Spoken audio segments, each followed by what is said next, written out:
Hello everyone, welcome to Ideal Adjudication Masterclass by Sayiram to cover whys, whats, and hows of parliamentary debate judging. Ideal is one of the largest speech and debate community, having had over 78,000 students already debating with us through Ideal leagues such as Oxford, Cambridge qualifiers, RDF, TNDC, Frankenstein, UP Speech and Debate League, and many more. The training session aims at providing essential techniques and essential skills required for parliamentary judging. A little about our speaker, which is Sai. He's the champion of IIT Bombay Parliamentary Debating 2024. He has been the CA of IIT Bombay 2023. He has just been a Karbi semi-finalist at ABP and Nalsar for CA. And more to that is just that he's a very humble and extremely smart and extremely well mannered and spoken person as well outside of debating. And over to you, Sai. Hi. Thank you so much for that kind introduction, Vineet. Uh, Great. I see a very healthy number on the call. So I will just straight away get to the point. A couple of notes of housekeeping. The first is I would prefer if the session were driven by questions, rather than being driven by theory, because truth be told, nothing that I will cover is something that is unique and something that doesn't exist on the internet. All knowledge is just a retelling of what has been previously explained. Maybe the explanation that I am able to give resonates with someone here, maybe it does not. The only way to know is if you have specific questions and if you offer me a chance to deal with them. So I would ask everyone and encourage everyone to put questions on the chat. Secondly, I'll try to restrict myself to the time limit that's been specified. That is to say, we'll try to wrap by 8:30, but there might be some spillover. So I'll try to start the Q&A latest by then, so that people can be free to leave. Cool. Just 1 second, sharing my screen.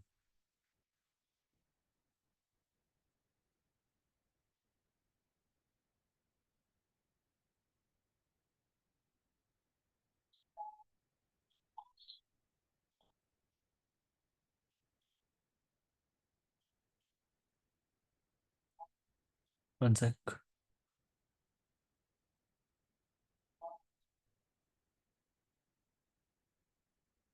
Yeah, better. Um, cool. As the title suggests, I would want to break this into three parts. The first part is I want to talk about why should we judge. I think there are three very broad reasons. I'll just explain my three broad reasons and we'll move on to the next section then. The first is that judging equips you with a very unique POV and a rather important one when compared to speaking. What does this mean, right? Because uh the sport of debating more or less imposes the same standards on both judges and debaters. Both of them are bound by the manual. So why is it true that you get a very unique POV when you judge rather than when you speak? I think this becomes true for three reasons. The first reason why this is true is because when you speak with your partner, with whom you have prepared ideas and prep time for a grand total of 15 minutes. You have constantly been thinking about the case even when you were entering the room, settling down, having water and things like that. So there are massive chances that you are tunnel vision. And tunnel vision, you like it just doesn't mean that you can no longer see the shortcomings of your own case, even when pointed out. Tunnel vision can also mean that you overcommit to an argument and you are not flexible enough to drop it or massively modify it when the leader of opposition comes ahead and sets up a new debate altogether, right? So I think overcommitting, not being adaptive, not being flexible, not being able to spot shortcomings, all of them together, I think, make up this concept of tunnel visioning. And I think this can often be true in very imaginative motions, right? um, or even motions which not imaginative, but motions which are quite heavy on, say, characterization. So if the motion is something on the lines of, this house would rather choose to be born with an extremely high self-awareness, um, is a motion that I very recently saw. This motion mandates you to spend or requires you to spend some kind of time on setup or characterization, because otherwise it puts you in a very weird position, because opposition can claim two comparatives. The first comparative opposition can claim is that people often develop self-awareness through a series of life experiences. So this debate is only operational when you're a kid, because after that everything is the same on both sides. The second comparative that opposition can choose to run on is just explain that often self-awareness is something a percent or a 2% of the population develops because of how difficult it is to get by, and how there are a lot of things in the world which cloud our perception and often make it impossible for people to be self-aware. And that's the reason that even in college spaces, when we are all above 18, we find people who we do not gel with, we find stupid, and we perceive to be lacking self-awareness. So in such a situation, I would say that the arguments in both these comparatives quite change. If you pick the first comparative, you have to exclusively focus on how important it is a skill set for a child to have and to be born with. But if you would rather go with the second comparative, that it is just generally hard to come by, I think you can just argue the general benefits of why self-awareness are good, or why self-awareness is good, and you can often impact it in real life situations that more adults face on a balance of probability than what children do. So if you are not prepared with a comparative on your PM for one reason or the other, and if the LO is having like running a comparative different than the one you imagined, then this tunnel visioning really, really, really hurts you. So the first thing that, and all of this is, of course, I should have prefaced or started with this. The entire workshop is based on experiences. There's a huge chance your experience doesn't align with mine. So please feel free to voice that out, and we can see a way in which we reconcile what I'm trying to teach with what your experiences have been. Cool. So I think tunnel visioning is often one of the biggest problems that I face as a speaker, and judging has helped me overcome it, because I am then able to see the various ways in which another team can run a line or run a case line, and I'm more open to that idea or more flexible when I have previously judged, because I have seen similar situations but from a position of much more comfort. Speaking is too much pressure, because you like, of course, judging is also a different kind of pressure, but speaking is just spontaneous pressure because you don't have any reaction time, while judging offers you a lot more in terms of a reaction time, because you have till the very end of the debate to evaluate what's going on in your head.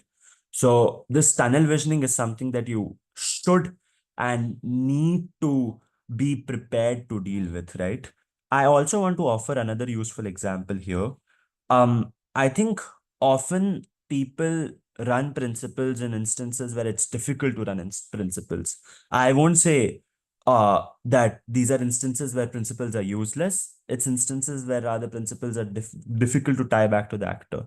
So if it's a motion which says this house as a millennial parent or as a millennial dual parent, like dual income couple, would choose not to have children, it is an actor motion where it can be possible to tie the principled argument of why having children is immoral to the actor, and you can win with that on Gov.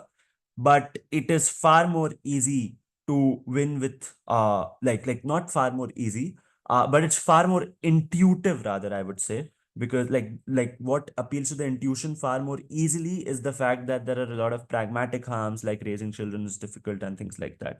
So maybe you are in a room where the judge is also wired that way. Maybe you have an Indian judge who has a very strong pragmatic bias, and you don't have a European judge who has a balanced principle like view, or a like Irish judge who only thinks in principles and things like that.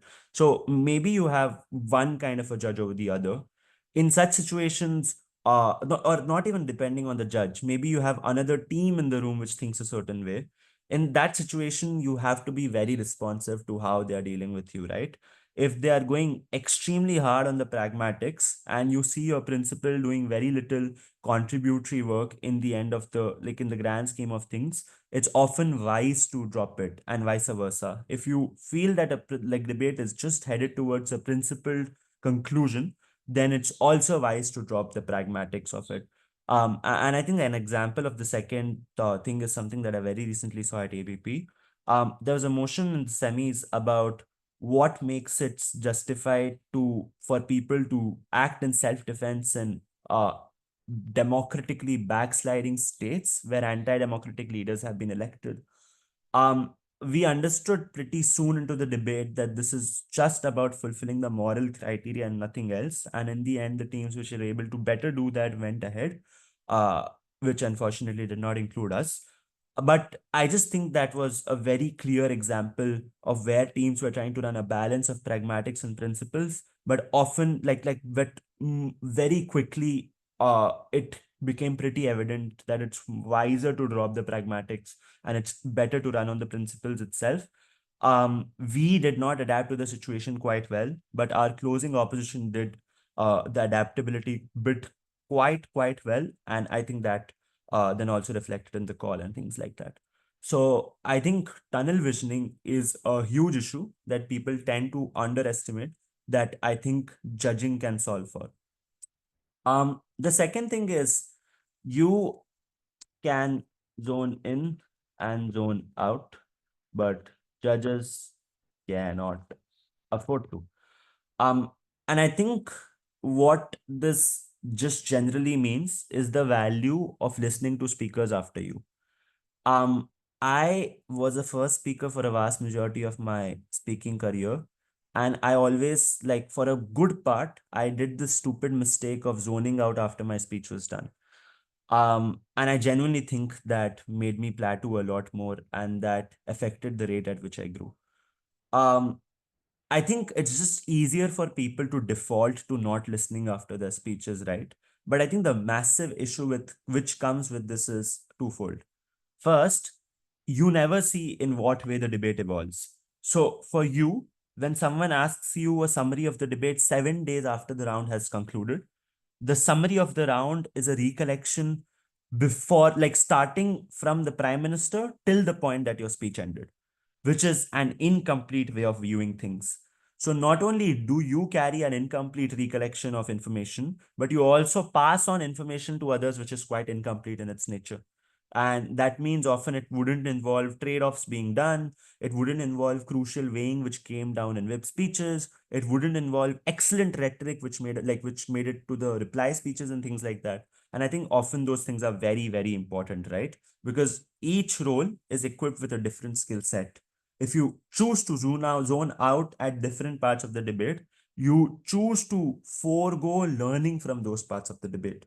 And that is what judging taught me, right? When I initially judged, I saw a sea of difference in the way that I reacted to speeches. Of course, this was after judging. When I came back to speaking, I was able to notice a massive sea of difference in the way that I prepared my speeches and whatnot, because I was just able to have much better foresight. And I think listening to speeches that happen after you not just equip you with that, but also it has pragmatic benefits in and of itself. Like you ask better POIs, you help your teammates out with material and whatnot. So I think people take it for granted that after your speech, the debate is over. But I think judging is what makes you truly realize how much there is to learn from listening to speeches after yours, especially the ones immediately after yours, because you get to understand how your speech is being deconstructed, what were the potential issues that can be fixed. It's basically free feedback that you should be willing to take. Cool. that is the second idea that I had on this.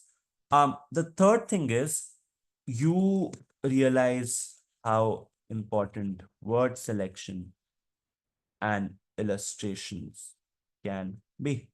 And I think I have a very recent example from a tournament that I did last weekend, right? I was doing a motion on the relationships, and there were two ways in which me and my teammates chose to frame the argument. The way I chose to frame a specific argument was that this helps you avoid entering too many relationships. And the motion was something on the lines of different conceptions of love, which I'm not getting into. But basically, the bottom line was this helps you prevent entering too many relationships. The benefits usually being that you like just like get yourself into less time consuming affairs. You're able to have better mental stability and direction on what you want in life, all of the usual stuff which you would run here in terms of like why is it important. But I think the way that other people in my team chose to frame the argument was much better, I felt. And I think it also reflected in the OA. And the way or the framing that they chose was that you make better decisions while selecting and prioritizing relationships. If you theoretically ask me, hand on heart, I wouldn't say there's much of a difference. But I genuinely think that this makes a huge ton of difference in the round. First, like the first reason why this is true is because both of these affect your intuition quite differently. Making better decisions while prioritizing relationships is something that we actively think on a daily basis because of how many relationships we juggle between. We juggle between being good children, good partners, good siblings, good friends, good lovers, all of that. So this is something that's quite actively on people's mind, and this is quite easy as an intuition to buy, and it's quite difficult as an intuition to break. But when you say avoid entering too many relationships, I think it's just genuinely not very persuasive because another team can just come up and say that human beings are biologically wired to enter relationships and be in them because they crave compassion and they're like social beings. And then half the argument is just dusted there. So even if I meant to convey a farly different thing to the judge, the way I chose my words made a sea of difference. And this is what judging teaches you. Because when you are on the side of the speaker, obviously you'll be like, of course, these two lines mean the exact same. The judge is stupid. But when you're on the side of the judge, you are able to truly rationalize and empathize why different illustrations and why different word selection, like word, why you like particular word selection affects the quality of the argument a lot. This is the third reason I feel that you should uh like broadly like this different POV helps. Cool. The second reason why you should, so this is the first broad reason I think why we should judge. Uh, it just helps the way you view debating. Uh, and that is true for the three reasons that I have written on the screen. The second thing that I think judging helps with a lot is that it forces self improvement on certain skills, not all, is what I have seen. Um, I will just highlight two very important skills that it forced me to get better at. I think note taking is definitely one. And here is where I think there is a very real like there's a very cool experiment that you can try. Like nothing cool about it, but if you haven't tried it so far, then it becomes really cool, I feel. Um, what you can do is you can try listening or you can try a setup where of course it's easier to do it in a 3v3 where the VIP speaker joins in after the prep has been done between the PM and the DPM, and they start listening from the first word of the PM and they haven't thought about the motion so far. We did this once where I was the VIP, and it honestly felt like one of my better speeches of that tournament itself. And I think the reason for this is that you have to default to the mindset of a judge if you are not in prep. because that's the only way that you are going to save your speech if you have missed prep, right? And this is insanely important because then you are far more easily able to spot things like missing burdens. Because if you have listened to none of the prep, the kind of questions that you are going to have are going to be very different from the ones that were prepared in your like in your prep time, 15 minutes or 25 minutes or whatever. So the way that I personally took notes, I think changed a lot for me. But I just think beyond the school experiment, right? Another thing that I try to inculcate in my judging or like in my speaking after I judged was maintaining different sheets and just understanding how important that is. We would, it's easier to believe that focusing on what you have written because you have written that on your sheets could be quite easy. But believe me, it's not, because you have to navigate through material while processing 100 things in your brain while giving a speech. So, what really helped me is just being more particular in my note taking while speaking. And these are all things that flew down, like that flowed down from judging for me. Uh, Things like A, maintaining a different flow sheet of the debate and maintaining a different speech sheet for my own speech whenever it was to come. Or B, I always tend to maintain a summary sheet while judging, which is one sheet which just summarizes everything and the one that I use for deliberations and OAs.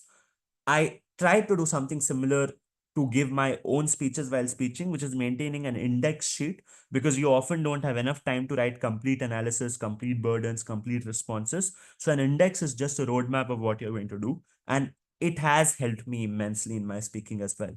And these are things that I usually won't realize the importance of until I judged, because this is very analogous to how I would take notes while judging. And it's directly taken inspiration from that. So I think note taking is something that it insanely affects, and not just in the ways that I said, right? It can be a very personal change for you as well. You can suddenly discover if there's a different kind of note taking which you're more comfortable with and things like that. So everyone sees different extents of self improvement for these particular skills, and these are not the only skills that you would find improvement in. These are one of the many skills that I found myself to improve in the course of my judging. And I think the second thing is just doing the basics really well, right? Because I think the easiest way to default to judging is just asking yourself the two questions that speakers are often forced themselves to confront with. Why is this true and why is this important? So when you judge, you finally understand the vague feedback that tends to come from judges when they say, oh, you need more analysis. I think what happens when you judge is that you really get a gist of what this is, because you are now focused or pressing yourself to focus more on doing the basics really well. Cool. The last reason I want to highlight why you should judge, and I'll promise I'll breeze through this, is because it's free. I think this has two massive benefits. The first is it's easy to get people involved without them feeling the pinch of opportunity cost. Debating costs money, which will hurt you if you don't do well or if you don't do what you intended to do at tournaments. It demotivates people as a consequence, and people drop out. I think judging is one of the best ways to build sock culture because it's extremely easy to get freshers hooked onto this. But also, it's free in the vast majority of the circuits, uh, and especially in Europe, where you have very good experienced chairs judging these comps. Of course, they get some money for it, but the actual uh like money that, like, not money, but the actual takeaway that you have is that you get with the judge, like you get to judge with them and things like that. So it is insanely I think rewarding, because the ROI is just like when the money gets out of the equation, it's far easier to convince people and it's far easier to do it every week in and out. But also, screen sharing stopped. Okay, I did something stupid. I think I'll just restore the screen. Cool. But I was saying, also it's just much better because of the quality of people that you're able to interact with and things like that. I just wanted to highlight that because often people think that because it's often a question of how to get people hooked onto debating. I think in an instance where there is very little to invest and a lot to learn, people are much open, like much more open to the idea of getting themselves onto this, like onto the bandwagon of debating. Um, cool. I will just quickly look at questions before I get to the next portion of what is PD judging, which I think should be 5 minutes, and then the last 25 on how to judge, because obviously that forms a crux of how you get marked, how you learn, all of that. Does body language of a debating like of a debater matters? Yes, and no. Yes, because debating is a game of persuasion at the end of the day. If your body language is closed off, massively depends on your body language, how your delivery is. So that would massively affect the way that your point is communicated to the judge. But it is often your body language does not determine what logic you build, and hence often is not a way that people evaluate. So because debating is subjective and is done by humans, body language can be a way that people make like evaluations, but in the vast majority of the places where I have debated, I don't think it has mattered because of how different people are and the ways in which they debate and things like that. uh cool. Do you suggest thinking about the topic during the prep time, or will that cloud other arguments? Oh, excellent question. Reasons for both. Why you should think about the debate. First, you already know where the debate is going, so you can just slot material into questions you have already formed. If the motion is this house will ban the jury system, I already know what are the top 2 to 3 questions. A, what is more fairer, juries or judges? B, maybe yeah, like just a bunch of things under fairness. What is the nature, like what is the criteria of selection for judges versus juries? What is the ways, or what do the metrics like become for the judgment and things like that? I would think of that in prep, as a speaker and a judge both, and that's honestly the most intuitive thing to me. So this will automatically make it very easy for you to slot material into places where it belongs. Like, let's take a more challenging example: IR debates, right? And IR debates, like I recently saw a motion, this house supports the expansion of AUKUS. There's a bunch of things, moving parts in this debate. There's an economic aspect to the debate. There's a huge geopolitical and security part to the debate. And yeah, these are the two buckets that I would place the debate in. If I would not think of this in prep, then it would be a bit difficult, I would admit, to connect material to where it belongs. So often I might end up overlooking material, which ultimately might be useful in my evaluation. These are reasons why you should think of motions in the prep. And this has worked for me. And this, if you think that, oh, this goes against common wisdom, how can someone say that? This has also been approved by people who are much senior to me. So I don't think this is a problem when it comes to challenging intuition. But okay, the flip side of why you shouldn't think of motions during prep. You are not then open to complex lines of argumentation or multi-burden argumentation.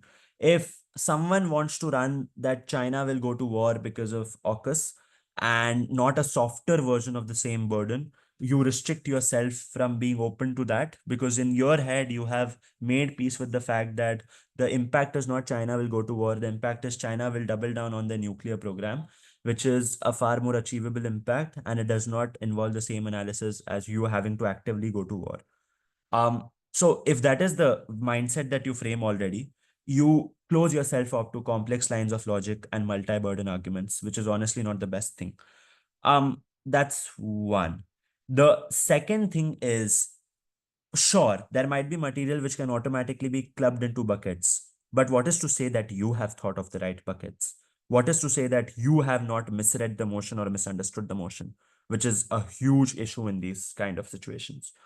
So these are reasons I think which are compelling for doing one over the other. And that is why I don't think there's a clear answer to this. If you ask me personally and force me to take a stance on what has worked for me, I think thinking of things during the prep time has worked for me personally, because I am just open to people running whatever they want, because I just really like creativity in debates. But I also know people who, who would be better off if they did not think of debates during prep, because A, they become complacent during judging because they zone out during instances where they feel it's not important.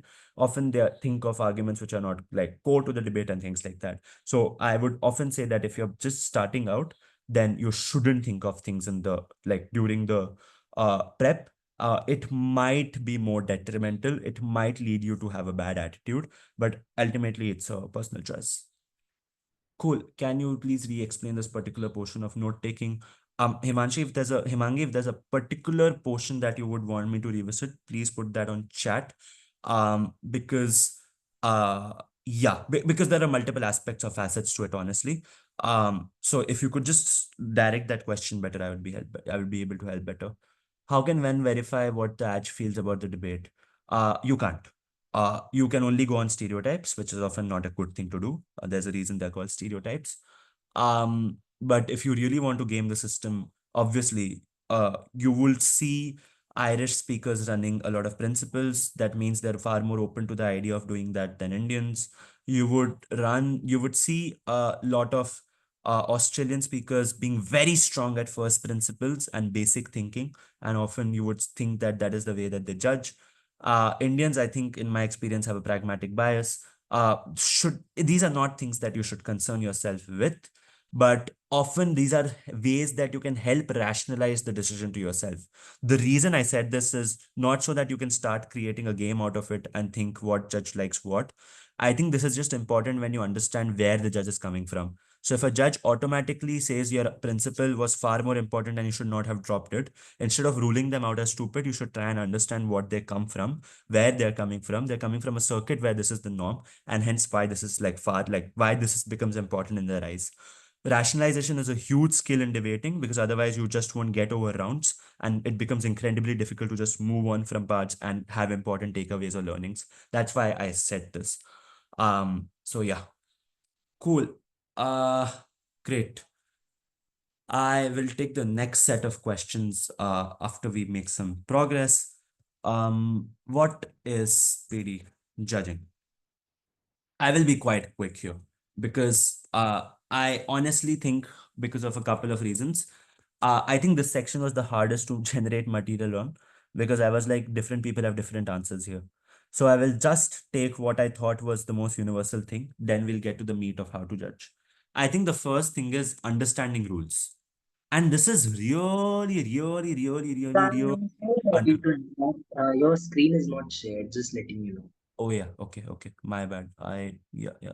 Thank you so much, Vineet, for that. Can you see my screen? Yeah, yeah, yeah. Okay, excellent. Understanding the rules. I think people think that the thing is, there is no good time to revisit the rule book. Every time is a good time. And I say this for a bunch of reasons, right? I think there are a bunch of things which have been established as the norm. For example, this house regrets. First thing that comes to your mind, Gov needs or Gov should rather have a counterfactual, because regrets debate, right? It puts a burden on you. Often there are things where you do not need a counterfactual. Often there are motions. I think the easy way to learn this would have been for me to read the rule book in my first year. But the difficult way I learned this in is by losing a very crucial Australs round in 2021. So the motion was that Belarus has created an artificial immigration crisis on their border with Poland, and they are trying to strong arm EU into accepting their terms on a bunch of things related to aid and diplomacy. What, like, this house as well, I think it was this house regrets Belarus's decision or something like that. This motion does not need you on Gov to defend that Belarus would have adopted a different line for convincing EU of their demands. That simply is not a burden on Gov. A burden on Gov can also, like, the burden on Gov for a counterfactual exists, sure, but the explanation of that counterfactual can be as simple as, if the president of Belarus chose to sit on their chair and do nothing else, even that would be better than the artificial immigration crisis that they have created. And you can then just explain the massive harms this artificial immigration crisis has created, and then you can just win the debate. I think people often, or like not even this, right? If there is a trend that is currently ongoing, if someone says this house regrets the rise of Hindutva, honestly, it is a quite nascent trend. Uh, People can effectively trace its roots to since the beginning of the BJP rule, and I would say that's not a lot of time, right? Um, People can like view it differently and say 10 years is a lot, but there is also an argument to be made for why 10 years is not a lot. And if you ask me to say, like, if you say that this on this debate on Gov there should be an alternative, I just genuinely don't feel so. I just think that a gov can say, we are okay with the way things were going since before. Like whatever happened, like whatever was like pre 2014, there was a like I think emphasis on secularism. Maybe that's what at least our constitution says. So that is the counterfactual that I want to have. So I'm not going to explain what this actor would have rather done, what BJP's alternative line would have been. I will just explain why the alternative line would be secularism because that was how it was before and why that's good. So I just think in a lot of debates, you don't need counterfactuals which show the actor would have you don't need explicit counterfactuals which show a different line of action. You can just show counterfactuals which say nothing would have happened. History would have hit like history the way it did. That like time would have like moved linearly. The world would have gone round. We are just saying that this happening is quite bad.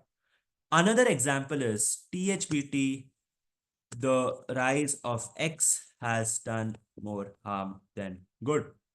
And I genuinely think these are also debates where you don't need a counterfactual, but people often think they need one because THBT debates are purely value judgment. The finals of IIT Bombay was this house believes that this is India's decade. And the meaning of India's decade or the context was a period of like living, period of like existence where the growth, like kind of standard of living is significantly improved or significantly better than what India has ever seen. The burden on opening opposition is not to show that India's decade is after 20 years. Neither is their burden to show that India's decade has passed. There is zero counterfactual burden. Their burden is just to show that this is not India's decade. And THBT, for a reason, is then known as value judgment. It's a harms versus benefits debate. You don't have to cook up an alternative where it, like one doesn't exist. Another motion which I recently saw was this house believes that the rise of kingmakers in state elections has done more harm than good. The info for kingmakers being often the third largest, like kingmakers being the third largest party in terms of seats, and how often them siding with one party over the other can help them form a stake in the government. I don't think you need a counterfactual here as well, right? You don't need to say what will happen in the absence of kingmakers. A thousand things can happen. A governor's rule can be implemented. People can engage in horse trading. People can just have polls for the particular seats or something like that. There are 100 alternatives possible. When the motion clearly says THBT has done like more harm than good, there is zero reason for you to engage in a counterfactual. I think this is extremely important, and this is the first, like, this is the reason I put this here, is because often you will understand it one way or the other. I think the better way to understand it is to read the rule book than to actually lose around and then live with it for the rest of your life. So that is the first thing on what is PD judging.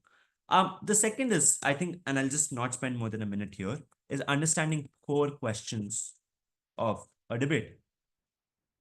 I try to do this in two ways.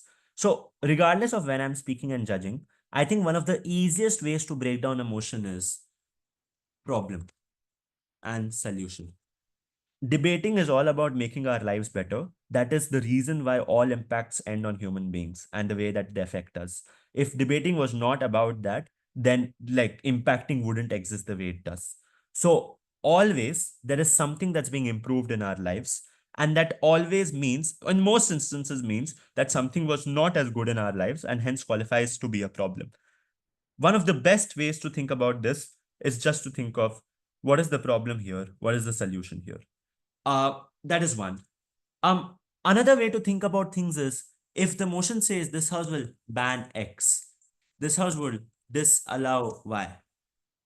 This house will significantly reduce violent crackdowns on XYZ militant group, which is a motion I recently saw. I think in all of these questions, there are a bunch of questions. Like in all of these motions, I think there are two common questions that I ask myself. One, on motions, on all three, the first question that I asked myself is, why was it not done before? And this is a question that op teams will often push on you, right? Why would you want to ban it right now? Why was it not done before? Do you want to disallow it now? Why do you want to significantly reduce violent crackdown now? I'm not saying there's a universal answer to this or there's a universal way to have this framework. It's just these are very obvious questions that you should ask yourself before moving on to the debate. And I think this is what in my head forms core questions of any debate. Or things like if like when I saw the third motion on this house would significantly reduce violent crackdown on XYZ militant group, I was like, why is XYZ militant group a militant group?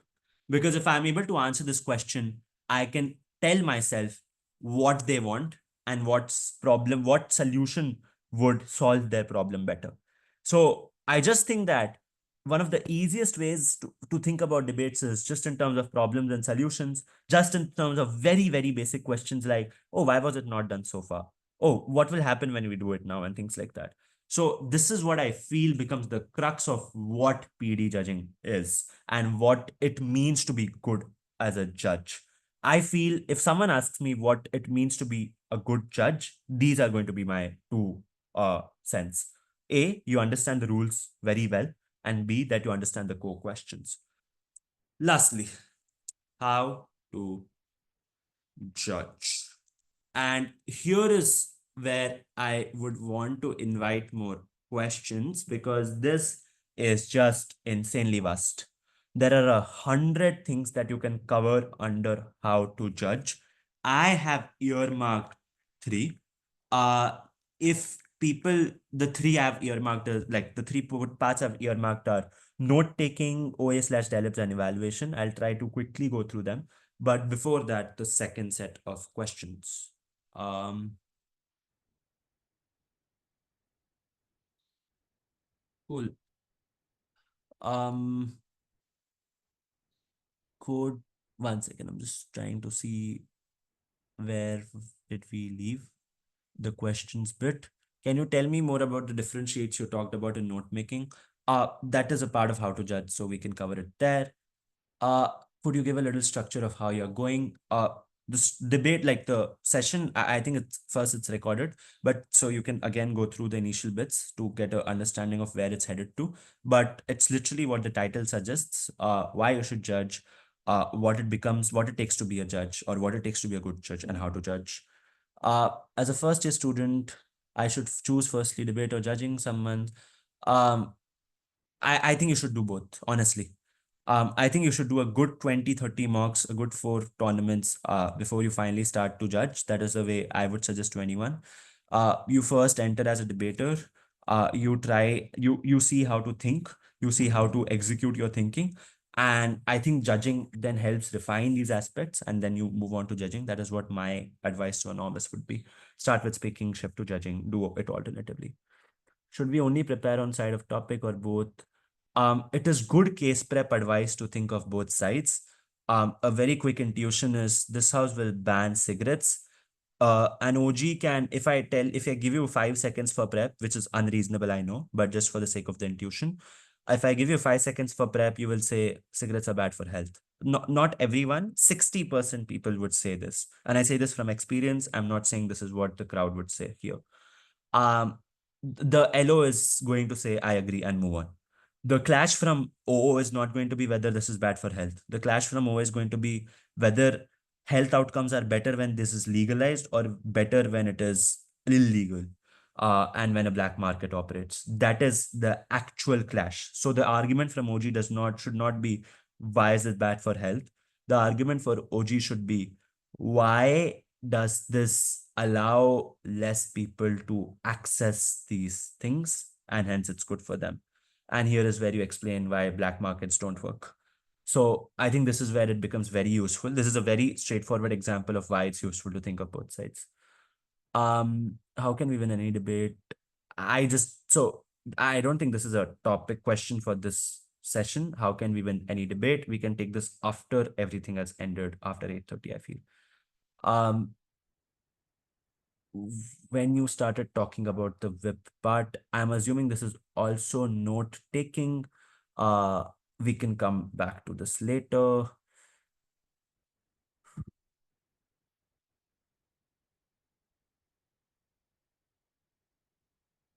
Okay, finally a question which is so I think there are a bunch of questions which are not central to the theme of judging. I will take them up later. I'll just flag questions which I think are central to the theme of judging. How do I stop myself from being biased towards winning teams during OA justification? Going to be a part of what I'm covering, but just a quick preview.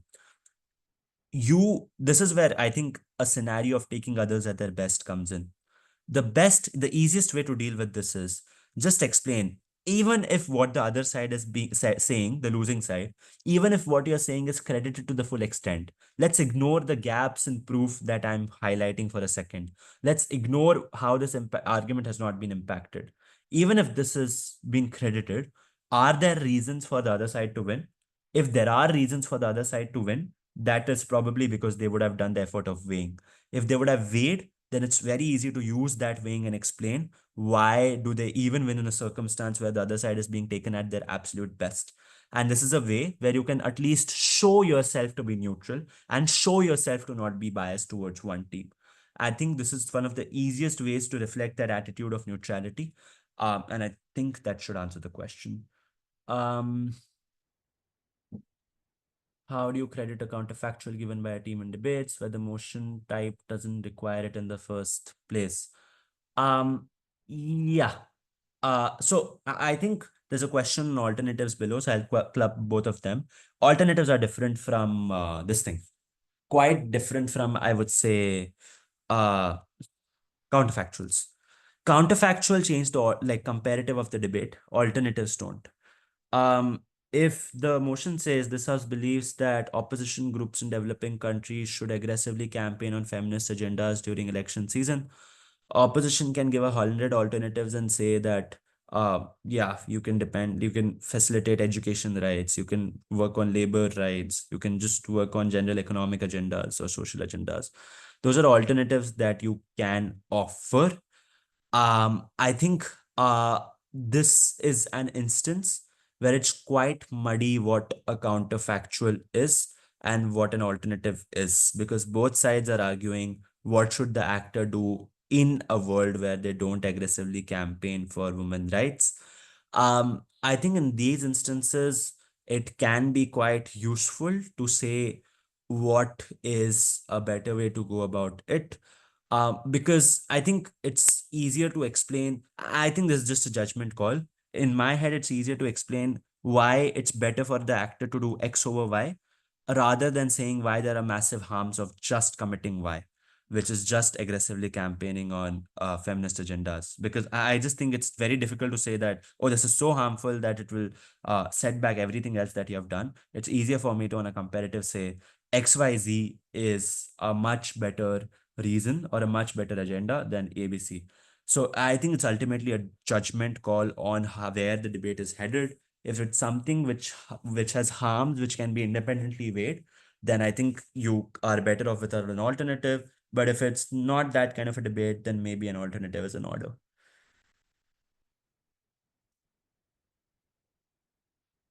In a debate, often there are burdens that are unfulfilled by both sides. THPT motion. Okay, how should a room be judged? Um, I think rooms should be judged in the following order. Of course, they should be judged on a metric, but the order is of how you come down to the metric. I think the first is what teams have explicitly agreed on. If it's a debate where you think that life is important, but both the teams are just arguing about money, right? Maybe it's a relationship debate. And for some godforsaken reason, the debate has become about money and spending. What you should judge on as a good judge is what both sides have explicitly agreed on. If both sides have explicitly agreed for money to be the metric, Sure, it is not the best debate, and you can reflect that in your speaks. But the metric of the debate then just ultimately becomes what has been agreed on by both the sides, and that takes primacy over everything else. That's the first thing that you should look out for. The second thing that you should look out for is what is implicitly agreed upon. What do I mean by this? If the clash is where are people better off, and OG says people are better off because their health outcomes become better, and O says people are better off because they get more money for doing XYZ. I think both are different ways of explaining why are people better off. So you have an implicit concession that the most important thing in this debate is on people's welfare at a micro level, so all the macro level is either secondary or environmental benefits, and the way they indirectly benefit people is either secondary and things like that. The more primary way is just to see how directly people are affected. So this is, I think, an implicit concession where both sides want to reach the same criteria in quite different ways. The third is what is a better analyzed metric, right? If sides have not explicitly agreed on something, if sides have not implicitly agreed on something, and it's just a parallel debate, which a lot of novice rooms suffer from, what should you do? I think you should look at reasons that sides have given for answering the question of why is this the most important question in the round, or why is this the most important argument in the round, or why is this the most important contribution in the round, or what is the general importance of the contribution that I'm mentioning. I think when people answer these questions, they automatically analyze their own metric. And if one side has done that much better than the other, the fairest way to go about it is to reward the debate on the basis of the side which has been able to set a metric. And for example, this house believes that this is India's decade, right? One of the best like examples for metric setting debates. It can be anything. It can be because the crime rate has increased in India. That's why it's not India's decade. It can be the quality of education has fallen in India. That's why it's not India's decade. It can be the level of education is not sufficient or it has gone down in India, and that's why it's not India's decade. Obviously, you need to link all of these metrics and explain why is this the main indicator of your standard of living, which can honestly be done, right? Health can be attached, like health can be proven to be the main indicator of your standard of living. Safety can be proven to be the main indicator of your standard of living. Education can be proven to be the main indicator of your standard of living, so on and so forth. Employment opportunities and things like that. So the sites which are able to give better reasons for their metric, in the instance where only one side has done that, or if both sides have done that for different metrics, you compare the level of proof and then you come to the conclusion of what to judge the debate on. And the last is average reasonable voter. If in the round no one has done anything, then you just have to enter and weigh. Often the easiest way to weigh these rooms is just certainty. That's the most short way that both sides will agree on. So often you introduce your metrics like what is more certain and things like that. The standard metrics in which things go. What is the scale of the argument? What are like certainties and things like that. So I think that is the order in which you should go if there is no agreement, or if like sides have not fulfilled burdens that they had to. So that is how I think you should judge rounds where there are a lot of missing burdens. If the question was to say that people are just talking solvency in a principled motion, again, same thing. If solvency is what they're prioritized, you have to judge on that. Cool. How to judge parallel debates. Um, yeah, I think this is something that I tried to cover in the previous question. Often they won't compare in any way, but at least they will give analysis for why their own case is true or very important. I think you can use that as a way of justifying who proved their metric to be better and trying to weigh on that. That is one way, but obviously this is a huge question of how to judge parallel debates. I think we can come to this a bit later. I see three big like, okay, do you have advice for handling panel deliberation? This is a part of how to judge. I'll take the last two questions after completing the last portion because honestly, I'm nearing time. Uh, cool. How to judge. I'll try to wrap this in the next 15 minutes. Then we can just have an open floor for discussion where we can have all kinds of questions. I think three important things to highlight here. The first is Look on screen again. okay, yeah. My bad.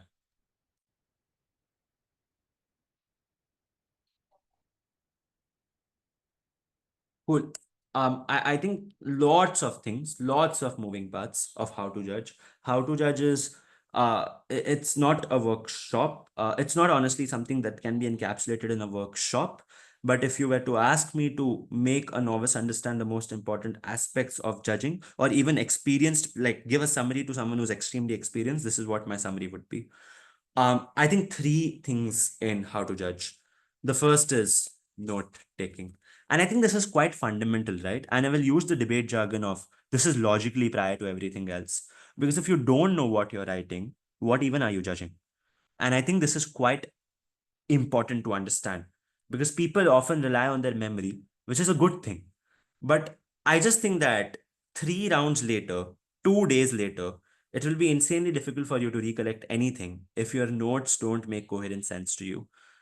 I just think that this is why note taking is one of the first skills that you should focus on while judging. I'm not going to say what is a good way of note taking. I'll just tell you what are the different ways of note taking that I have seen. And I will tell you why I think that works. I will write it in shorthand. So if you want me to elaborate by drawing, like by visualizing it, please ask that in a question. The first is docs. I think I have seen people take notes in two ways. One is a 4 by 4 table or whatever kind of table that you want. I've seen people assign like benches in the way that you normally do and note material in the way that they normally do. This is one very easy way. Another is a 2 by 2 table where again I think the left side is just devoted to what Gov says, and the right side is just devoted to what Op says. Or even in some scenarios, I've also seen the left side is just debated to noting the flow of the debate, and the right side is rather small, but it's devoted to your own comments. It is just your own personal commentary on the round. So, in effect, you are not using the table, but making the table makes it much more neater for you to track. The way that I track on Google Docs is just making okay, my bad, two separate documents. Uh, One I name flow sheet and the other I name summary sheet. This is very analogous to how I track on paper. I maintain a flow sheet and I maintain a summary sheet. The flow sheet takes into consideration everything that has been said in the debate, every little thing. Of course, the extent of detailing is on you, but it will just the purpose of it is to help me recollect the flow of what has happened. What I want goes down either on the summary sheet, what I want to look back at, what I think is the most important thing, and whatnot. And that is how I just generally then flow through the debate. On my flow sheet, I just note generally PM, XYZ. Okay, that's not XYZ, but whatever. LO, things like that, whatever follows in their material and whatnot. So I just maintain a normal general flow of things, and that is what personally works for me instead of the table. The second way is Excel, and this is, at least to me, it's quite fascinating, I would say.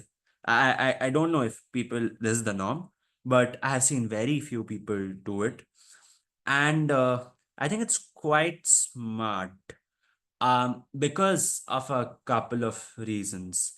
I think Excel has a lot more functionality than Google Doc. So it's just easier to do things like switch font colors, whether you want to wrap text in a box or things like that or whatever. And the way that I've seen people track on Excel is there is no need of creating a table, right? Because it's just a grid view, or you can also choose to. I think the reason this way of note taking works is because you can start noting anywhere because the lines are made for you to play around with.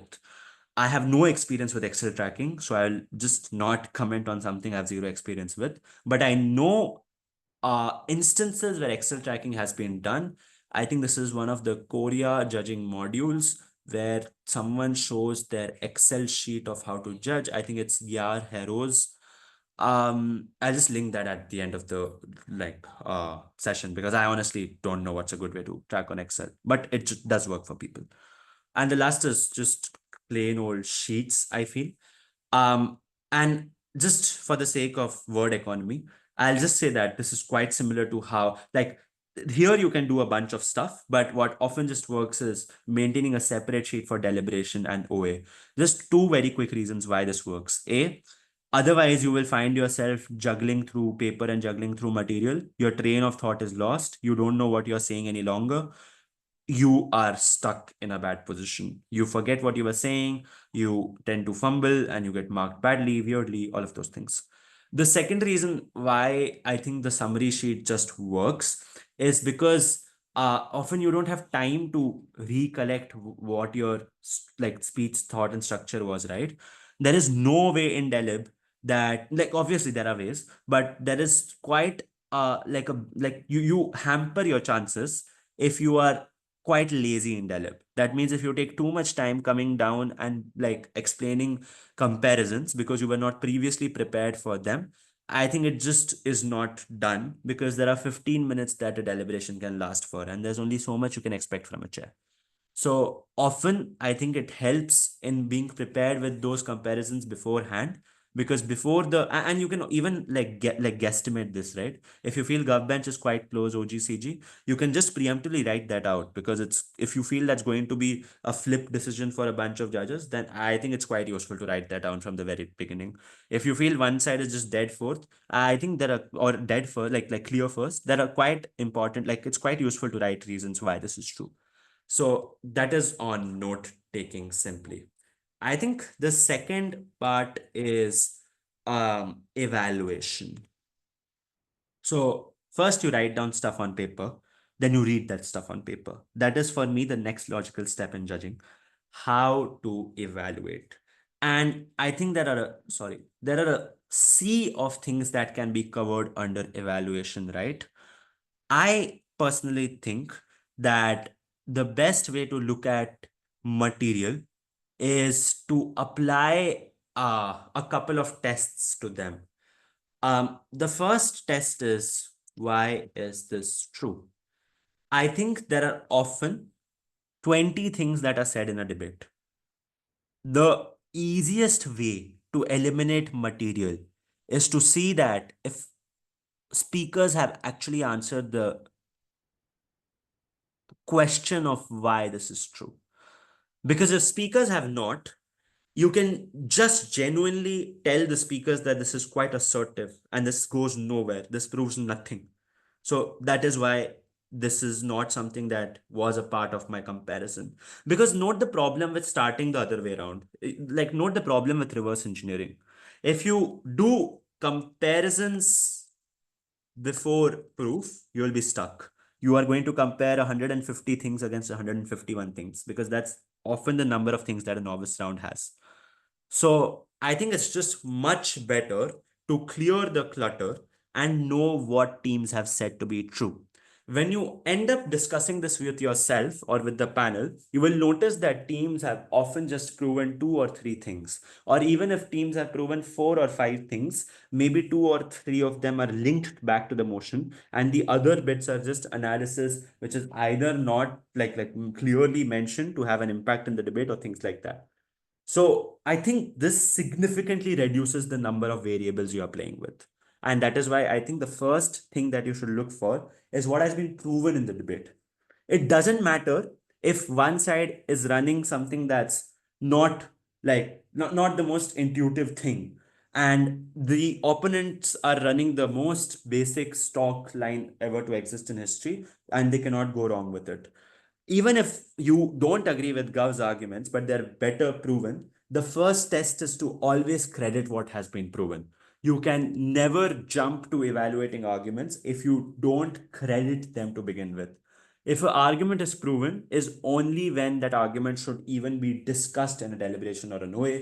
If it has not been proven, you just point out the reasons why you think the proof is missing and then you move on.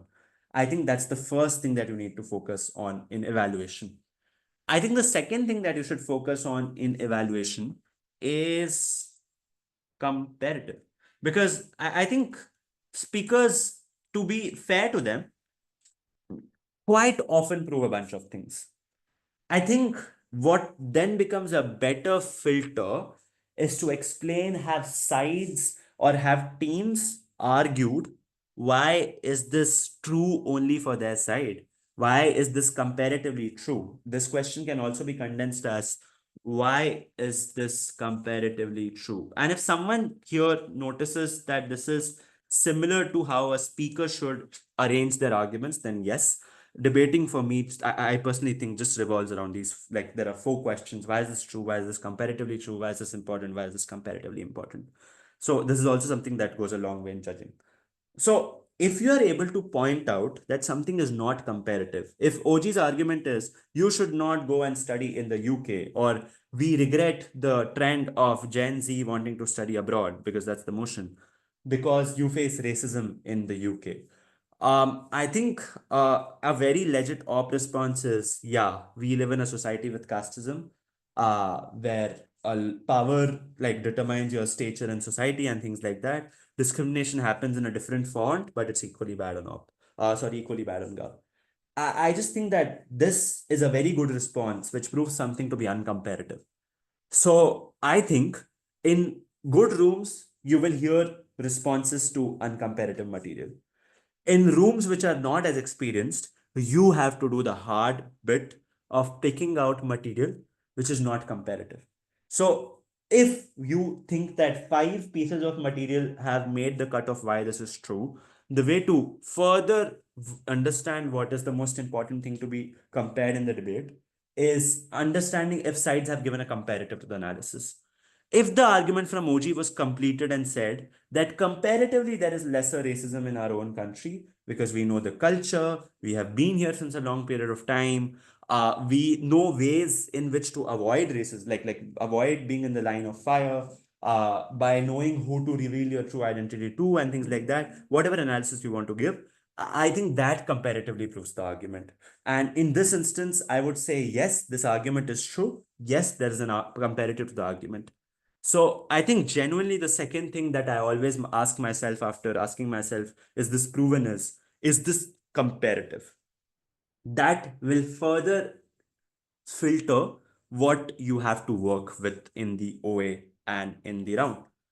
And I just think the last thing that you need to then do in the round is this more important than what the other side says? Um, so I think once you have seen that an argument has been proven, once you have seen that people have explained why this argument or how this argument is exclusive to their side, or explain the comparative, I think the next question is, okay, rather not why it's comparatively important, but why is it important?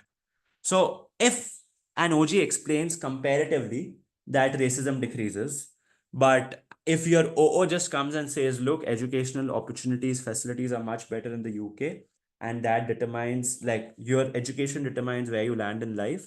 It is the golden key to unlocking social mobility. And that is the huge, huge reason why you should study abroad. And if they say that racism is random, not random, but like the chances of calculating where racism happens is quite random, because you just can't be prepared for these instances, especially if these things also happen in your own land, in your own country. If you are discriminated on the basis of your color, the way you look, the way you have an accent because you are from the south or the east, and things like that. So that is also an equally compelling way in which racism hurts your chances. I think in this, clearly opposition has explained why their impact matters or why is it important. If on Gov you don't explain why racism is so bad or why discrimination is such a big harm, then again, I think the problem is that, or it's just easy to judge because you can just explain one side explains their argument to be important, the other side does not explain their argument to be important.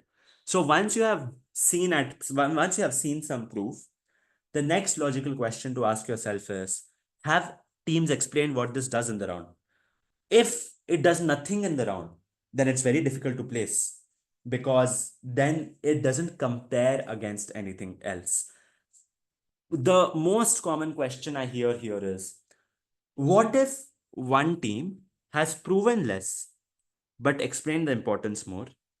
And what if the other team has proven more and explain the importance relatively less? What if Gov has spent Gov has done 30% proof, 70% explanation of importance? What if Op has done 70% proof, 30% explanation of importance? Um, I think the first question to ask yourself here is the burden of proof on both sides the same? Because often the mistake that people do here is that they don't apply the same burdens of proof on both sides. And that is why they think one side has proven at 70% while the other has proven at 30%. Because you might on Gov demand, so like if just for this argument, right? I think a lot of us are privileged, which is like just like how the sport is. For us, a lot of debaters, what might be just more intuitive to understand is why is education more important rather than discrimination? Because there's a 50-50 chance if you have been discriminated against in your life, there's a 100% chance that you have seen the benefits of education. That's why you're debating in the first place, or that's why you have the ability to debate in the first place. In such a scenario, it's very likely that judges put a lower burden on op for their analysis and put a higher burden on gov because that is something that they have not experienced. So I think the first thing you should always see is, am I applying uniform standards of proof on both sides? That is the first question that I ask myself in such a scenario where one side has more proof, but one side has more explanation of the importance. If it is true that both sides have equal standards being imposed on them, A, good job as a judge, but B, then you default to the order in which we have covered material, like which we have covered evaluation. You always look at material which is true first and then you evaluate its importance. You cannot evaluate the importance of something that has not been proven. So once you establish that the burdens of proof that you have put on both sides are the same, being you're not buying one side out of intuition, or you're not letting your cognitive biases play in, then I think the rule of thumb should always be you need to, or you can only weigh what has been sufficiently proven. And that is why you see a lot of teams get away with cases where they have a very small impact. It just works because they have proven it to the T. And the other sides, even if they're running a much bigger impact, they don't have sufficient proof and they follow. So the precedence order is always that you look at material which has been proven to be true, and then only you evaluate its importance. But before all of that, you understand if you're applying uniform standards of proof on both sides, or if you are buying one side out of intuition or buying one side out of cognitive bias. Cool. What if both sides have explained the importance? I think here is where weighing comes in, right? If both sides have proven an argument to be true, proven what happens on the other side, proven it to be important, I think what you then do is explain or try and understand as a judge if one thing has been proven to be more important than the other, right? And here is where I think the standard like ways of weighing are included, such a thing such as scale, things such as vulnerability, things such as certainty. So if sides are able to, or things like irreversibility. So there are a bunch of weighing metrics that sides can use. What you do in a scenario where the first three questions have been answered sufficiently by both sides is that you look at the fourth and you judge using the fourth question. That, in my view, makes up evaluation. Lastly, OAs and DELIBs. I will first focus on DELIBs uh, because I think that is what I register the audience to be majorly. Uh, at that stage of debating where they would want to prefer working on their deliberation skills. I think the number one cardinal rule of like deliberations is be concise. This is true for a bunch of reasons. 56 minutes worth of debate, 15 minutes worth of deliberation, 15 minutes worth of feedback. 15 minutes worth of OA, 15 minutes worth of feedback. That is 1 hour 45 minutes for a chair. In that, if you as a panelist choose not to be concise, you cannot blame the judge for being a human. That's not to say that bad chairs exist, they definitely do. But also, what you need to understand is it is that deliberation is just a very time constrained activity. And you need to be concise for you to be taken or for you, for the chair to have a more open attitude towards you. Because if you like are not concise, if you're not able to sum up things in the like in 30 or 45 seconds, the problem is they are afraid of going back to you, for you will breach time limits and the rest of the panel will suffer, because the rest of the people won't get an adequate chance to speak, the chair won't get adequate time to resolve disagreements and conduct the deliberation in a responsible way, and that will delay everything. So it's not that they start disliking you when you're concise. No one does. It's understandable that some things are take longer to explain. It's just that they take a strategic call to not come back to you, for they have to juggle 10 different things that are happening, like filling the ballot on time, taking a note of splits if eventually you'll have to come to a vote, which is not fair. Like the idea of PP judging is coming to a consensus, and that should be the aim. So if like you have a vote, then that's a different thing and whatnot. So I think that being concise is just the number one thing in deliberations. The second most important thing in deliberations is not saying ABC, or rather OO proved why China is going to be uniquely aggravated by this, and that unlocks or that creates massive harm, because maybe extent of militarization increases. The reason I wrote this out was I just thought there was too much of XYZing happening. This just helps have more context. So this is a real scenario. If I ask someone why O is first, or like, sorry, why O beats op bench, they'll just tell me O proved why China is going to be uniquely aggravated. This creates massive harm because extent of militarization increases. Maybe. Yeah. So I think this is useful, but this is partially useful in a debate. So this is something that can be avoided. Rather, what can be said is the proof on, of course, the wording is up for grabs. Do it whatever way you want. The proof on China becoming more aggressive is logically prior to CEO's idea of why China will cause, or not China will cause, uh, why this will cause more instability in Japan. Let's say CEO says Chinese aggression is sending Japan into a frenzy. Japan can no longer rely on the US. They will now have to massively incorporate military spending. They have a huge aging population, so this is not a real option. They have the highest debt in the world, so this is not a real option. And that's why this is something that's important. This is what CEO says. Um, I think a good way of saying why OO wins, I'm not saying OO necessarily wins here. CO could also win this clash. A good way of saying OO wins is this. And the reason this is true is because it compares between two benches. It tells me what OO's idea is. This is OO's idea. It tells me what CO's idea is. Oh, sorry. And it has a way to bridge or a way to connect those two ideas.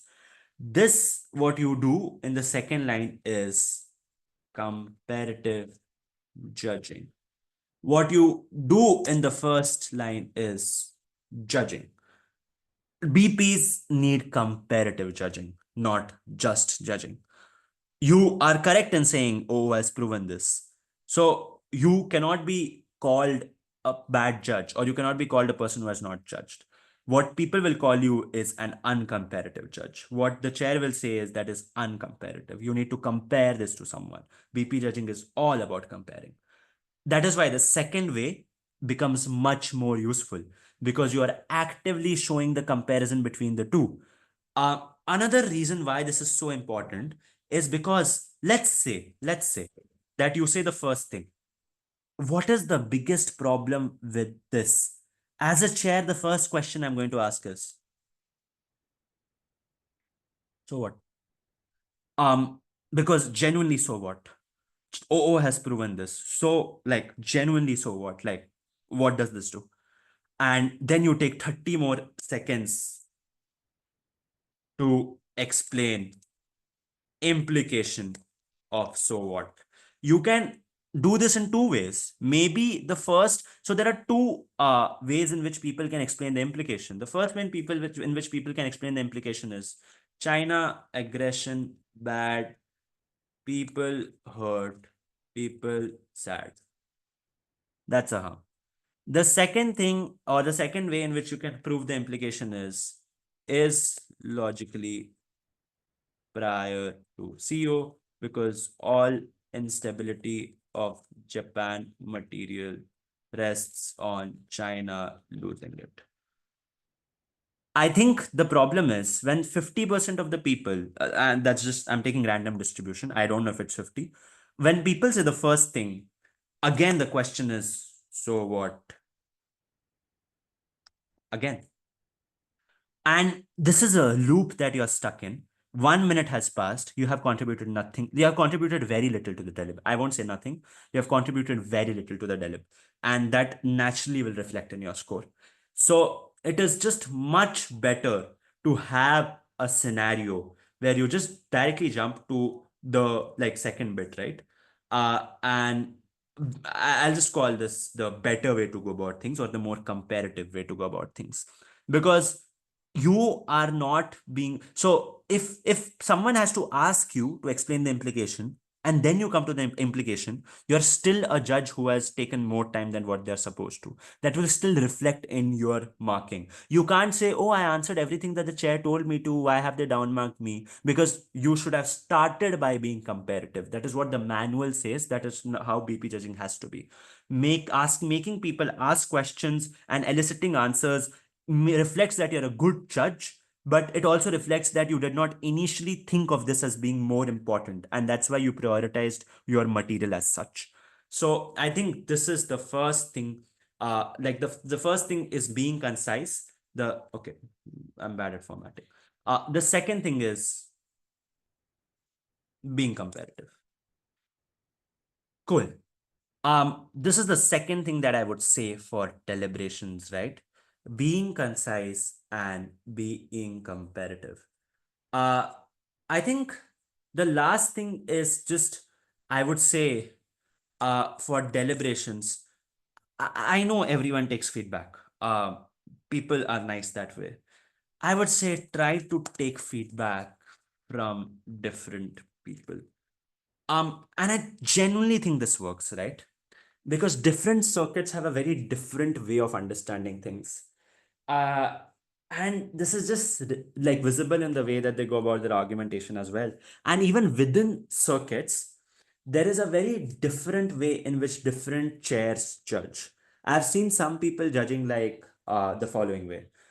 A is the argument. The argument is China aggravates its aggression. What are the burdens needed to fulfill this argument? What are the burdens that side opening opposition hits? What does it mean for them to hit 2 out of 3 burdens? What does it mean for them to hit 1 out of 3 burden? This is a way that I've seen, and this is something that's insanely smart if being done well. This is not something that I could ever be good at. So, this is not something that I would do. That means my style of judging is automatically different from someone else's style of judging or someone else's style of just going about their OA or deliberation or whatnot. I have seen people start their OAs with, look, there are two tipping points in this debate. I will first explain the tipping point to you. And a tipping point is just explaining why this motion is responsible for the change that is being talked about.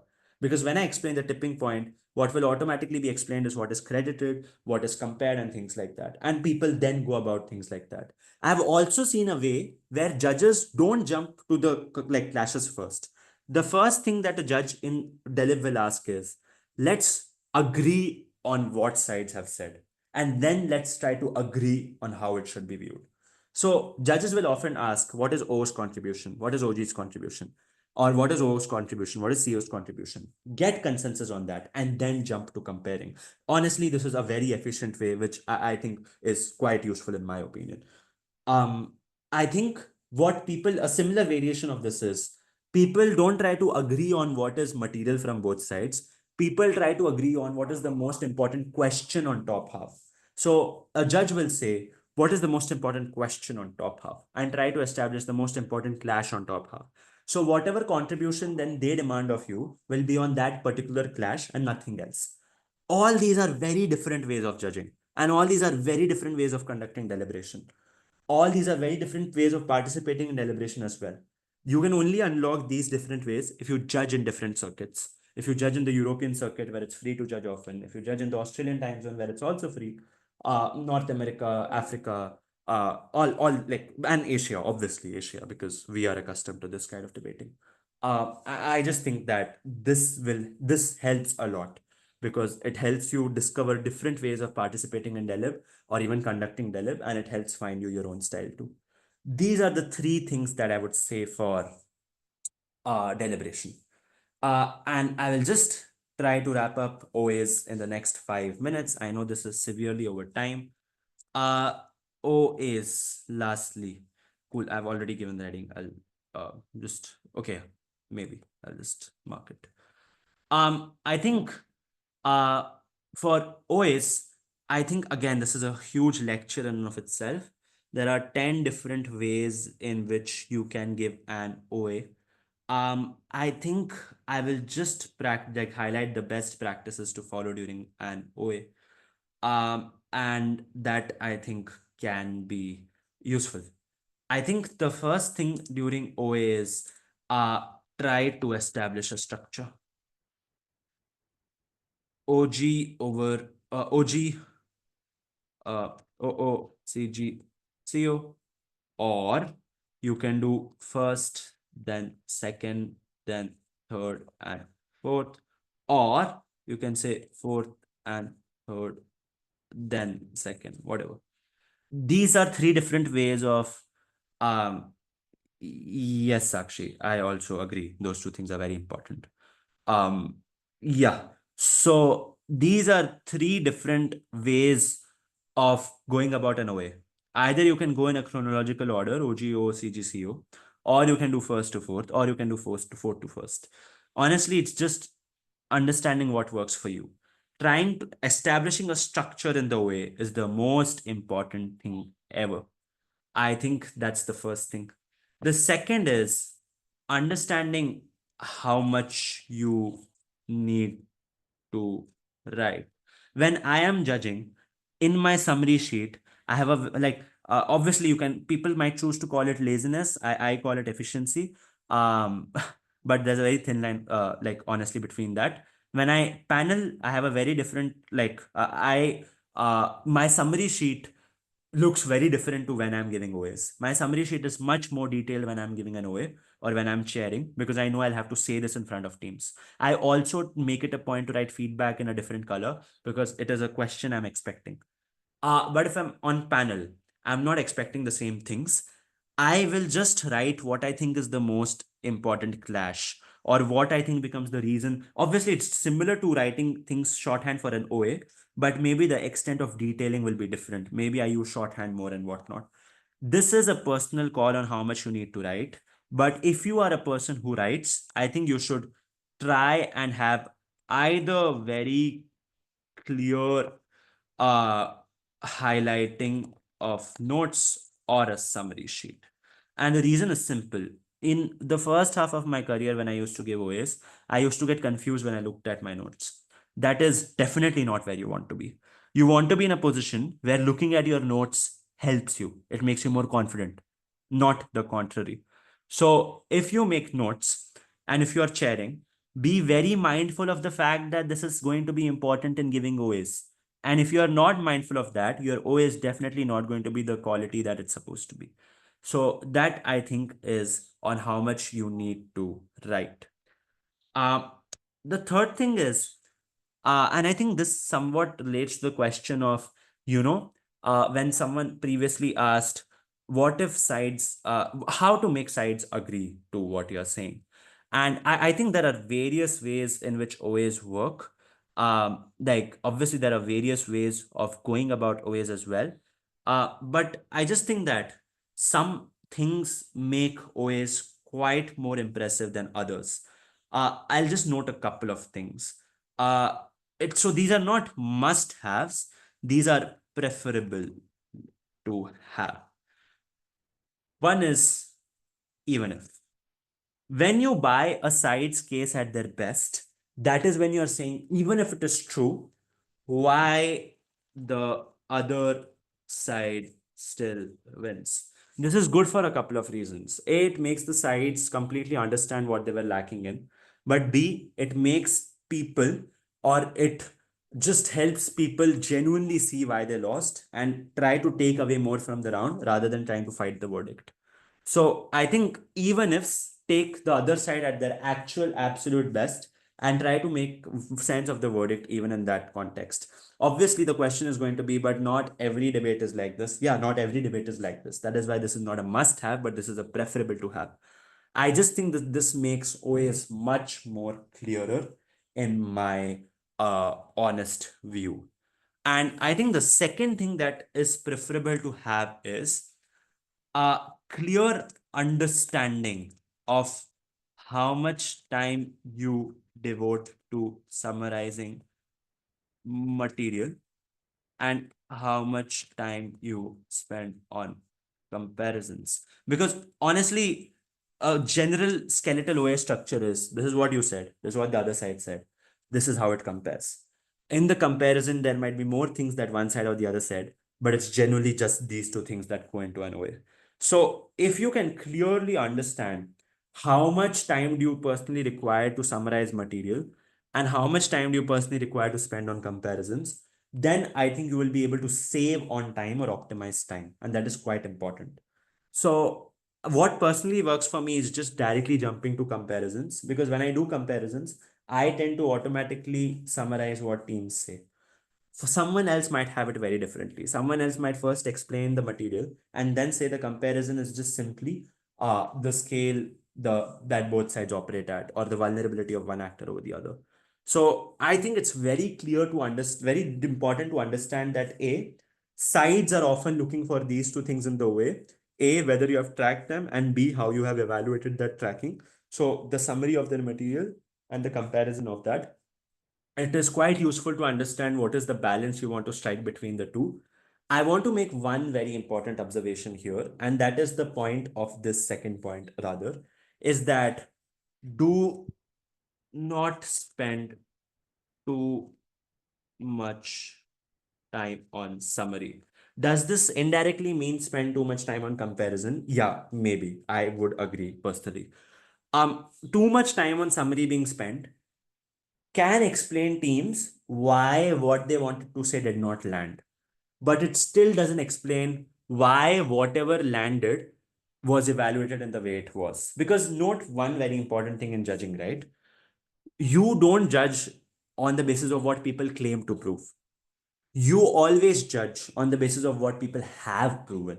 So even if my claim is China will go to war, but if what I have proven through my analysis is Chinese aggression increases, and this increases the cost of doing business for maritime shipping companies in the Taiwanese Strait, and this severely hurts Taiwan's economy because it adds an additional like thing on their bill, or even the Japanese economy because you need to get a lot of material from the Taiwanese Strait, like natural resources. And that is something that I've explained in quite depth, that how that additional billing because of Taiwanese states being threatened now has XYZ implications. If that is what I've ultimately proven, that is what I should be judged on, period.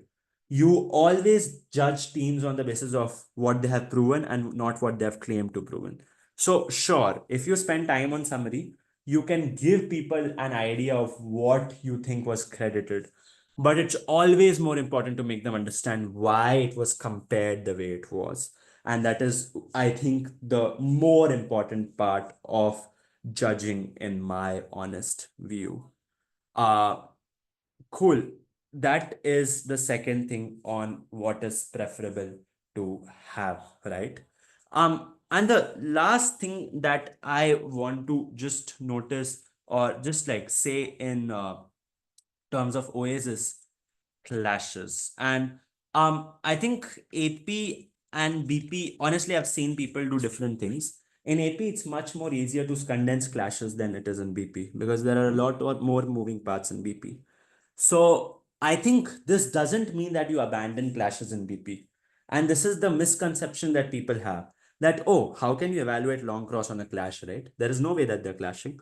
A OG will be boxed out by a smart CO. A smart CO will sell an OG has already been beaten down by O and CG presumably. So a CO anyways won't spend too much time on it. I'm not saying this is how it happens. I'm saying this might be a possible rationale, and hence a CEO does not engage much. So I think in this instance, people will say it's difficult to condense long cross, but I still think there are ways to condense long cross, right? If there's a burden that OG has pushed on off bench, and if CEO has proven that burden which was pushed on them, that's a direct comparison you can make between them. If there is a frame that has to be beaten or has to be true for CO material to be active, which has been pushed by OG, it's a part of their setup or whatever, then that becomes a direct way in which the comparison happens. The thing that I want to note here is clashes are what ultimately debating becomes, because that's a very easy heuristic of coming to avoiding one side over the other. APs do have clashes. In BPs, you can have pairwise clashes. It is not necessary that clashes don't exist. It is just that they are rather pairwise, and you can pick them pairwise instead of just trying to evaluate material in isolation. So you should not abandon the clash way of thinking in BP. The way you should view it is quite differently. You should try to see it in pairs, which are like quite like six comparisons, instead of trying to see it the same way that you would do in APs. That marks the end of the session. Any questions? I will just go through the chat 1 second.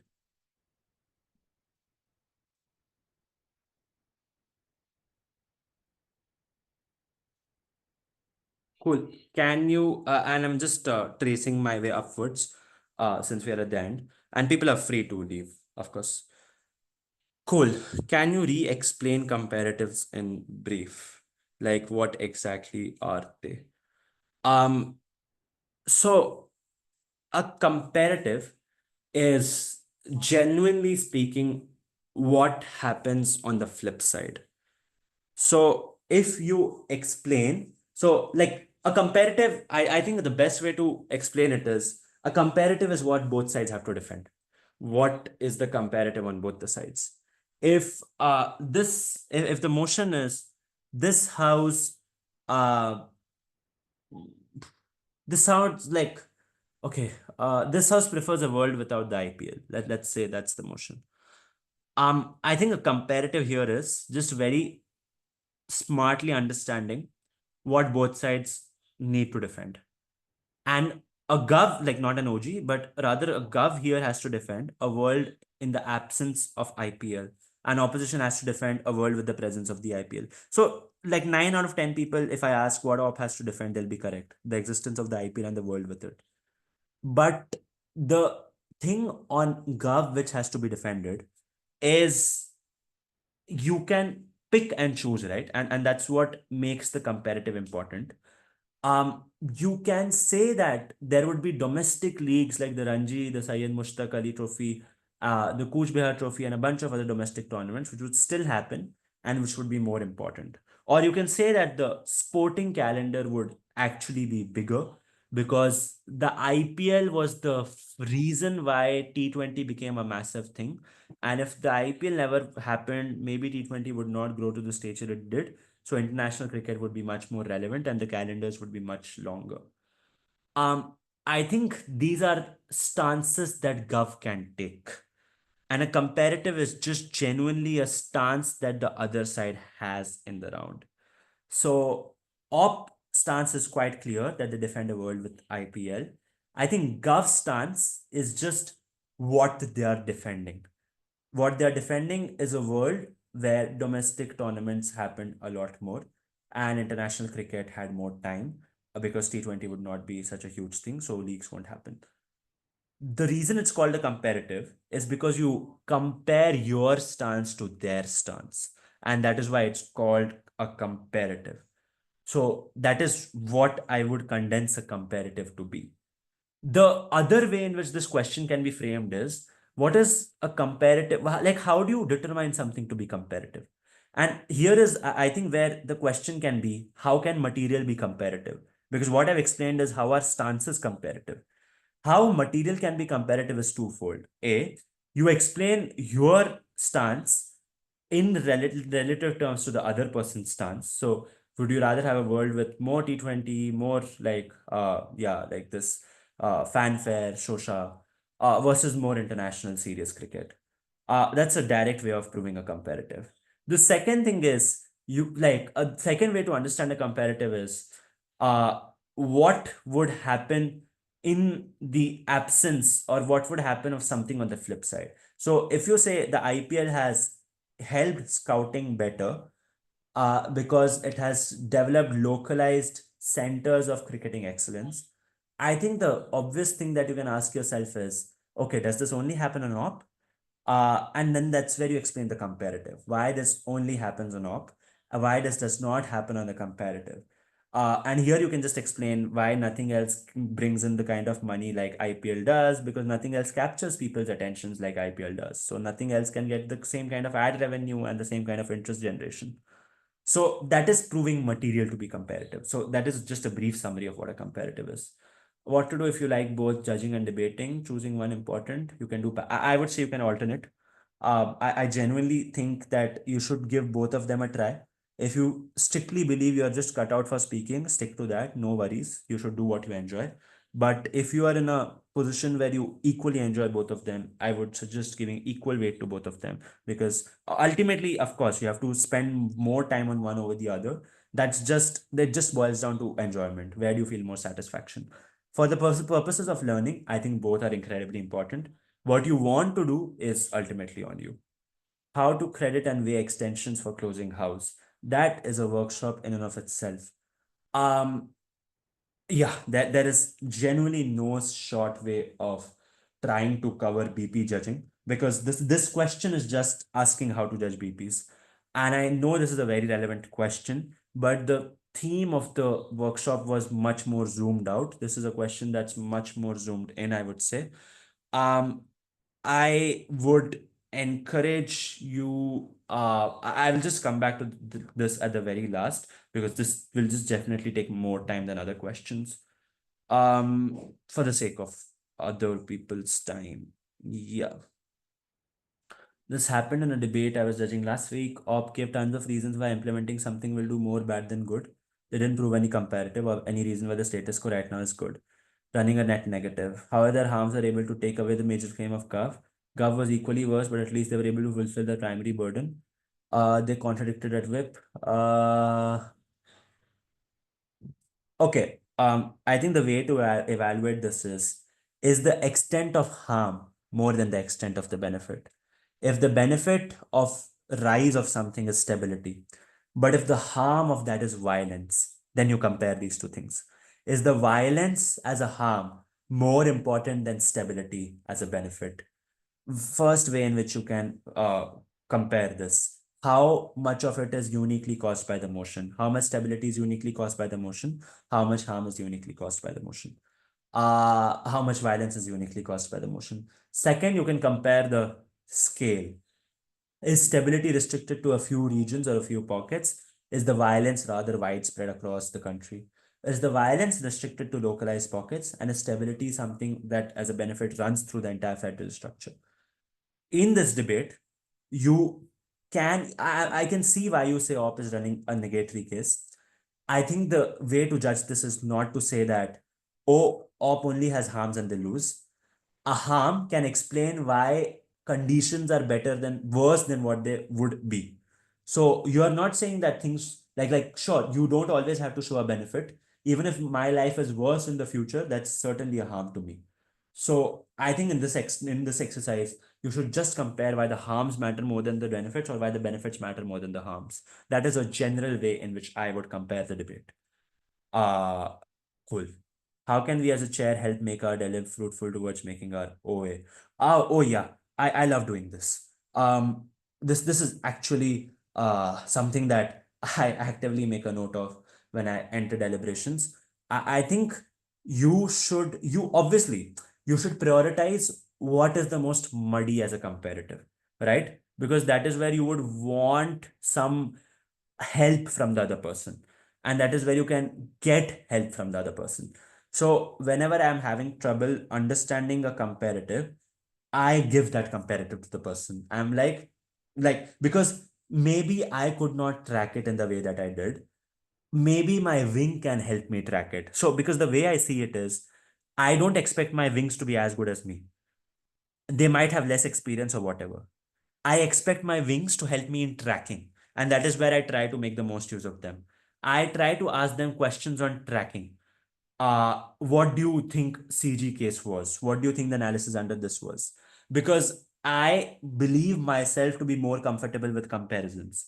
And if I get clarity on tracking, I will be happy with the way that the tele went. Or if I am just not sure what is happening on a comparative, I ask other panelists to give their reading on it. And the idea is not to copy paste what they say. The idea is to get more context on it and use that to build your OA. This is something that works 10 out of 10 times for me. That is what I do for improving my own OA, like getting benefit, self benefit out of the entire deliberation process. I just try to see things that either I have lesser material on, and then I try to gather more information. I have weaker tracking of, I have less understanding of. That is what I try to pivot the dialect, pivot the discussion towards. And if someone says, isn't that quite selfish as a chair?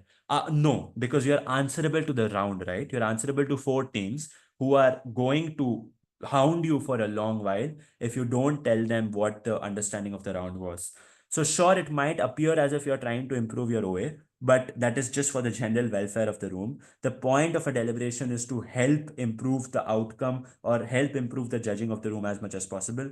And if that means that the chair gets a better score because of what the panelist does, it's a symbiotic relationship. It goes both ways. You're also happy that your wing did a good job. So this is quite ethical, if even if someone has concerns towards that end. So yeah, this is what I do. I try to resolve disagreements. And if I have enough time, I try to just take more clarity on what I don't have enough clarity on.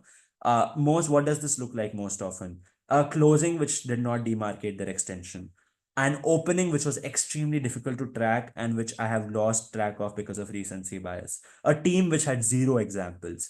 All these three are instances where I would definitely ask my panel to please, please, please enlighten me with more information. That is what I would personally do to making the OA better by using it like Wing. Basically, impacting arguments is very important. It can be a margin on which one side wins over the other. Yes, impacting is quite important. If you show the impact to be low, then the importance of that can be weighed to be relatively less. If you show the impacting to be huge and affecting a lot of people, the relative importance of it grows, and that affects the outcome of the debate. May you please define the comparative in more depth? I think I tried to do this in the explaining comparatives question. How do you get your time to write stuff into your summary sheet in a high intensity round? I have seen a judge who waits for 2 minutes between speeches. And yeah, that's the first time I saw someone doing that. But I think that's a way to do it. I'm just offering a bunch of alternatives because there is no one right way to do it. So I'll like just try to see like think of three, four ways in which I have seen it happen and I do it. I have seen judges use time between speeches, either by creating their own time, by delaying when they call upon the next speaker. Of course, this is not always doable, especially in India, where speakers anyways take their own sweet time to come.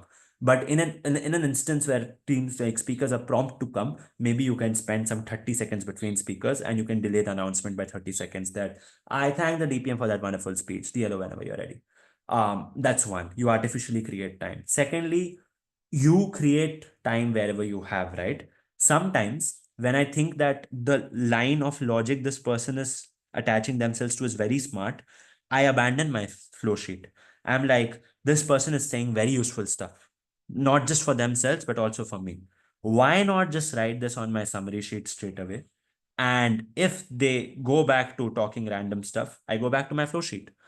So instead of transcribing it twice, I try to take a hunch. I try to gauge the situation and I just switch to my summary sheet if I feel that this is something very important. And even if this person does not execute what they're running right now well, this is definitely going to be very uh like crucial in the way the round pans out. So I just abandon my flow sheet and I just jump to my summary sheet. So sometimes my flow sheet will have two lines written for GovWeb because everything has gone down on my summary sheet.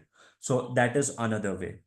The third way in which I think you can use time to write a summary sheet is, I think, what we discussed earlier. If it's a high intensity round, they are obviously going to discuss the core clashes. I preemptively make boxes for core clashes. I preemptively segment my sheet into four and write a question at the top, which I know will be important, and I make four boxes for every side's contribution to go into that question. So when I write on my summary sheet, I don't have to draw fancy arrows. I don't have to show linking. I already have that skeleton in place. That is a third way in which you can do that. The fourth way in which I think you can do that is just, I think, uh, understanding where repetitive analysis is. And often this is a problem for second speakers, right? Second speakers are often sometimes repetitive. A couple of teams I've been a part of, I have a very analysis intensive deputy who obviously wins me a lot of debates, but sometimes they might end up repeating what I say because they feel the incremental explanation is valuable, but sometimes it may not be. I use that time to write a shorthand of in my summary sheet because I don't have to track the entire logic in my flow sheet, right? What I just write in my flow sheet is if the mech is more universities are built or whatever, like more funding, whatever, or like anything, more interest. I just write interest same as PM and then I switch to my flow sheet yeah, to my summary sheet. And then I do the rest of the scribbling on my summary sheet. So if speakers ask me, did you track this portion? I'll be like, yes, you were repetitive. So I am not in a situation where I'm embarrassing myself, but I'm also in a situation where I've used the time better because the speaker was just being repetitive. The last thing is, I think, this is somehow related to one of the things I said in between. One of the things I said in between was writing what speakers are saying directly onto the summary sheet. This is especially useful when they're weighing, right? If they say this is the weighing that I have towards OOOG, I directly write it on the summary sheet. Even if the weighing is false, even if the weighing does not work, I can explain in the way why that weighing does not work because the side is obviously expecting to know why the weighing failed. And if the weighing works, well and good, it solves the job for me. So I squeeze time to write on my summary sheet in the following ways. I also keep writing on my summary sheet after the debate has ended, till the point of time that this thing starts. What do you say? The deliberation. That's, I think, 2-3 minutes. You just have to sneak in time. There is no other way. The last way I could suggest is be more optimal in the way that you maintain your flow sheet, right? Use more shorthand, use more shortcuts, use different color pens to indicate different things. That will save time on the flow sheet and you redirect all of that to the summary sheet. So there is no short way. There are just small bits and pieces which work in different contexts, very, very honestly. Cool. If we got whether or against um this is not relevant to the context. We'll get to this later. Argument that's symmetrical. Op recognizes it's symmetrical. Who would you credit the argument to and why? If it's like if a team running the argument says it's symmetrical, well, they're then this conceding case, they lose. If the other side says this is symmetrical, most often it won't be. It will happen on both sides, but to different intensities. So you judge between the intensities. That is what my say on this would be.